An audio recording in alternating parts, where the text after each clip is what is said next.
Hey all, I am sorry. This is one day late. I tried to get it to you by yesterday, but that did not work out with the grading. So, first, I just want to go over where we are at right now in the course outline, and then I want to talk a little bit about the presidential disaster assignment that you had. So, first to add. So, we are now in week 7. So I like to call this part, I think that the worst is over, the most work and everything, and I do this on purpose, so I front load classes. So what I would say, let's not say worst, so hopefully you got something out of these assignments, but all of your weekly assignments, the real thought-provoking, collect evidence, collect data, put it in a synthesized document, basically ended in week 6. Basically what you have now, if you look at this, you have your chapter takeaway assignments, which you should be great at by now.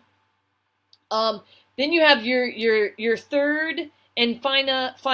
Well, no, you have one more. So 2 more FEMA exercises. So for the next 4 weeks, you simply have chapter takeaway assignments and FEMA assignments, and then you start into the reading journals. So I'm not going to go over those now because students tend to retain information that is relevant to them at that time, and right now it is not.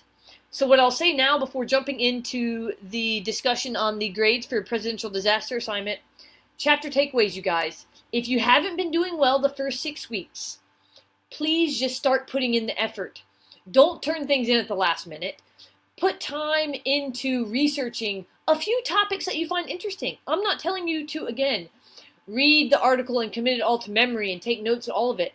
I'm asking you to tell me what you find interesting in the chapter. Look for other information from, on the web, in journal articles, in newspaper articles that corroborates what you found in the chapter. Give me some in-text citations and some references. This should not be hard. This should be a more enjoyable assignment, as I've said time and time again. I'm not asking you for specific questions. I just want you to tell me what you find interesting and useful. And hopefully within these next 4 chapters that we have, if you don't find anything interesting and useful, then this maybe isn't such an interesting major or minor for you. So, with that being said, please turn in things that are interesting to not only me, but to you.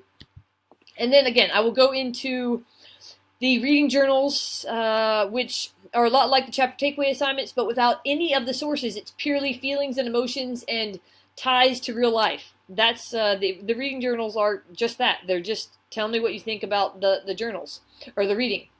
Okay. So let's go to, here's just some of my notes. I'm going to delete that really quick. Okay, so let's go down here. It was worth 8 points. So 8 points, you guys, is essentially almost 10 points. Sorry, this is a rough document you were looking at. Almost 10 points. It was almost 10% of your grade here. And I would have to say that many of you needed to do a lot more work to make it represent something that was worth 10% of your grade. So the Padlet was worth 1 point. You had to just simply post it, give the necessary components, and put it on Padlet by that Wednesday. Then you had to also give me the summary of it with the correct documentation and with your peer-reviewed journal article and reputable news source. So here, one of the issues that I didn't see a lot of the actual peer-reviewed journal part. But you definitely need at least 2 sources. If you had a good everything else, I let the peer-reviewed journal article slide. The responses were worth 1.5 points each for a total of 3. 3, 4, and 1 is 8. So, what did you need to have to your classmates by that Sunday? So I give you a description of what is wanted.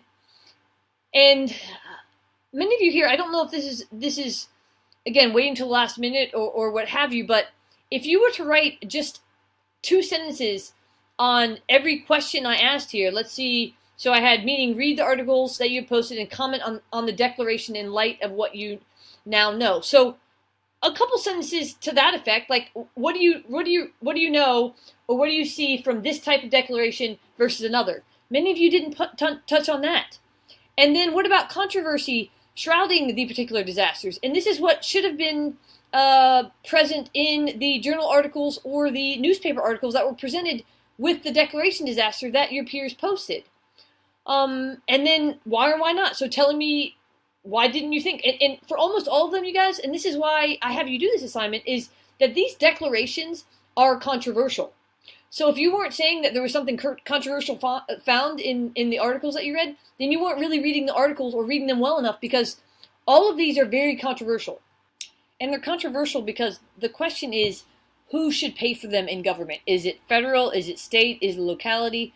And then depending on the type of declaration, and this is what a good answer entailed, the types of money and the types of sources that a certain locality or state or even the federal government gets is based on what type of disaster declaration it is. So, that being said, just final comments. Shaheem and Samantha had good questions, and I have here that Shaheem, I really like that they asked questions in their post, because also, like, and actually a couple more of you did that too. You know, when you ask questions, you're saying that there's things still left unanswered, or after reading, like, you still have questions, which is totally natural, and I appreciate that put in there. So, if you did not earn full credit on these, take a look at these two responses.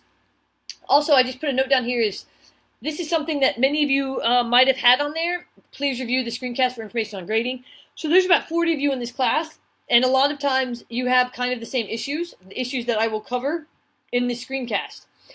If it's something new or different, I give you an individualized comment, but it's not because I'm not reading yours. It's because if I was to write the same paragraph or two, essentially writing what I'm explaining in the screencast to every single one of you, it would take forever. So this is simply that, hey, I'm going to put a screencast and put, if you had issues with your post, I explained it in here. If you did something different, then you have that individual comment. So please let me know if you have any questions or comments about anything that I've said in here or about your grade after you looked at this. Okay, you guys, again, basically the hard part's over here. So improve those grades, get these takeaway assignments done, and the FEMA assignments, go on and get those in, and it's smooth sailing, really, until the end of the semester when we'll talk about this hazard identification project. Okay, bye-bye.